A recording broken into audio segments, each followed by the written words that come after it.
According to Plato, a solid sense of self is key to a good life. Plato was a Greek philosopher who lived from around 428 BC to 347 BC. He is considered one of the most influential philosophers in history and was instrumental in developing Western philosophy. Today, we'll focus on Plato's quotes that resonate with us, inspire us, and provide invaluable lessons about love, knowledge, temperance, patience, and beauty. Let's begin. Every heart sings a song, incomplete until another heart whispers back. Those who wish to sing always find a song. At the touch of a longer, everyone becomes a poet. Plato. Love is this magical force that brings a lot of happiness to people. Plato compares it to a song in our hearts that feels a bit incomplete until we find someone who feels the same way.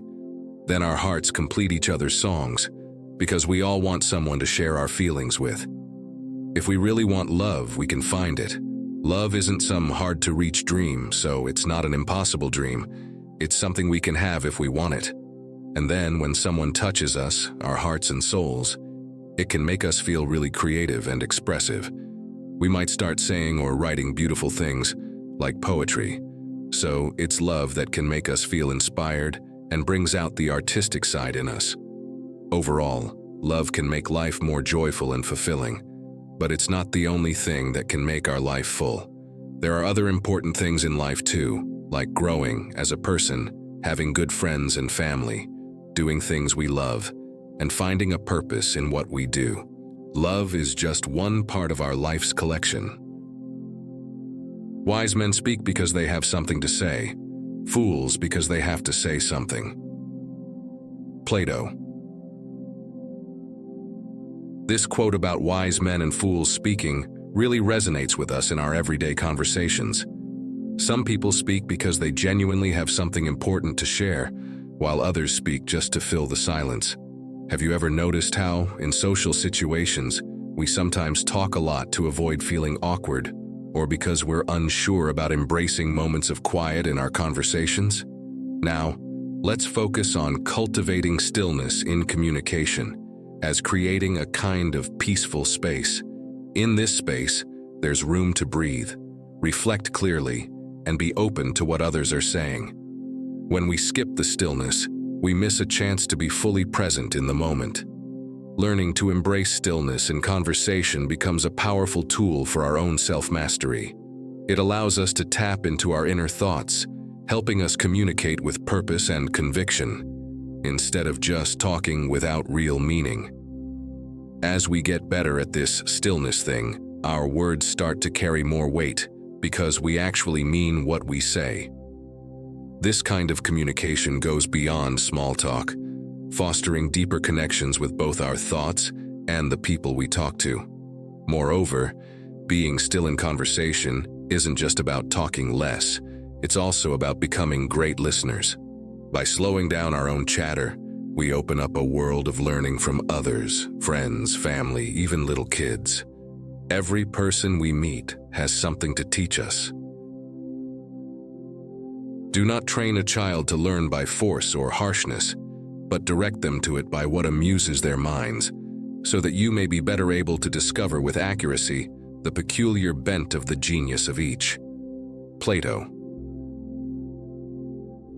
Instead of being really strict or making learning feel like a tough job for kids, let's consider a friendlier way. We shouldn't force kids to learn with strict rules or toughness. Instead, let's use things they find interesting and fun to teach them. We can make learning like a game or something exciting, so that we can better figure out what each kid is naturally good at. If we want to understand what a child is great at or what they really enjoy, let's make learning enjoyable for them. This way, it's easier for us to discover each child's unique talents and interests. It's about paying attention to what makes a child happy and curious, because that can tell us a lot about what they might be really good at. So, it's all about being patient, having fun, and understanding that each kid is different and learns in their own special way. Plato's saying reminds us as adults to be gentle and imaginative when helping kids learn. Instead of being too strict, Let's make it a fun adventure. By doing that, we not only make learning enjoyable but also get to understand each child better, their talents, interests, and what makes them tick. There are two things a person should never be angry at: what they can help and what they cannot. Plato. In life, there are two buckets of problems. In one, there are issues we can do something about. In the other, there are things we can't change. The first kind is asking for action. We roll up our sleeves and solve it. The second kind, however, is about accepting reality and not letting it eat up our energy with anger. When faced with problems we can solve, it encourages us to use our energy wisely. Instead of getting angry, it suggests putting that energy into finding solutions. In a nutshell, Plato's wisdom on anger is a reminder to be smart about where we invest our emotions. If we can fix a problem, let's focus on solving it. If it's something beyond our control, it's better to accept it, adapt our plans, and keep moving forward with a positive mindset. The basic training is to build a calm memory. Gradually work up to memories that are more intense. When we get to a memory that is so intense that we cannot get calm after, then it's time to work on a better calm memory. If we don't have a calm memory or need a better one, we just need to make one. First, find out what makes us calm. Look for a pattern and figure out how to set up a day of calm and beauty that we can remember for the rest of our lives. Now, when life gives us a situation where we can help, we can calm ourselves and do something helpful. When life gives us a situation where we can't help, we can be calm and accept it even if we are less than pleased about it. Every single situation falls into one of those two categories, so don't get angry. Relax, be calm, and do what we can to help. We might not be able to always do anything about it, but by being calm, our presence can be helpful to ourselves and others. People are like dirt. They can either nourish you and help you grow as a person, or they can stunt your growth and make you wilt and die. Plato. People around us can either help us grow or hold us back. Similarly, good people and positive relationships can help us become better. But if the soil is bad, we won't do well. Likewise, if we're surrounded by negative or unhelpful people, it can stop us from growing and doing our best. So, the quote is telling us to choose friends and relationships that support and encourage us. Like good soil, helps plants grow strong. Now, let's talk about existentialism. It's a way of saying we're in charge of our own lives and choices. It adds a layer of personal choice, suggesting we can decide who we want around us.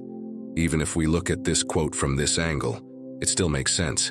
It's saying that no matter if we believe in personal choice or outside influences, the people around us really matter.